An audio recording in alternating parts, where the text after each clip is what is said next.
एक बार की बात है, किसी जंगल में एक कौवा रहता था।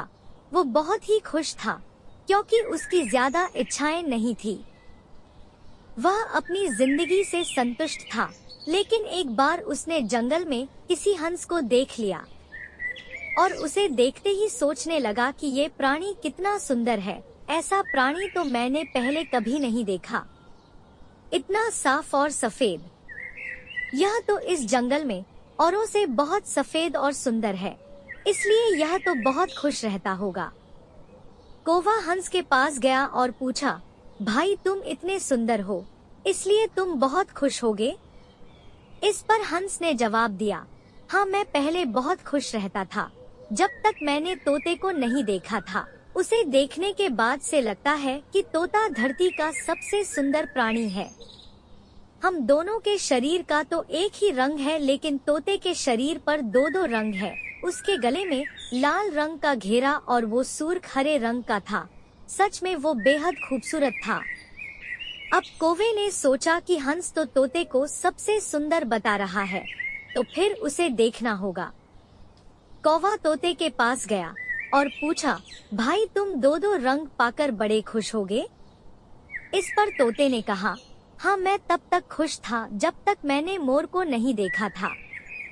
मेरे पास तो दो ही रंग हैं, लेकिन मोर के शरीर पर तो कई तरह के रंग हैं। अब कौवे ने सोचा, सबसे ज्यादा खुश कौन है, यह तो मैं पता करके ही रहूंगा, इसलिए अब मोर से मिलना ही पड़ेगा। कौवे ने मोर को जंगल में ढूंढा, लेकिन उसे पूरे जंगल में एक भी मोर नहीं मिला।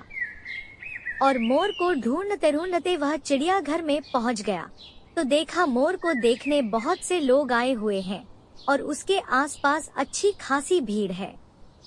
सब लोगों के जाने के बाद कौवे ने मोर से पूछा, भाई तुम दुनिया के सबसे सुंदर जीव हो और रंग बिरंगे हो, तुम्हारे साथ लोग फोटो खिंचवा रहे थे, तुम्हें तो बहुत अच्छा लगता होगा और तुम तो दुनिया के सबसे खुश जीव होगे। इस पर मोर ने दुखी होते हुए कहा, भाई अगर सुंदर हूँ तो भी क्या फर्क पड़ता है, मुझे लोग इस चिड़ियाघर में कैद करके रखते हैं, लेकिन तुम्हें तो कोई चिड़ियाघर में कैद करके नहीं रखता और तुम जहाँ चाहो अपनी मर्जी से घूम फिर सकते हो। इसलिए दुनिया के सबसे संतुष्ट और खुश जीव तो तुम्हें होना चाहिए, क्योंकि तुम आजाद रहते हो।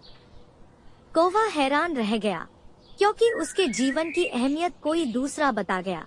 दोस्तों, ऐसा ही हम लोग भी करते हैं। हम अपनी खुशियों और गुणों की तुलना दूसरों से करते हैं, ऐसे लोगों से जिनका रहन सहन का माहौल हमसे बिल्कुल अलग होता है। हमारी जिंदगी में बहुत सारी ऐसी चीजें होती हैं जो केवल हमारे पास है, लेकिन हम उसकी अहमियत समझकर खुश नहीं होते।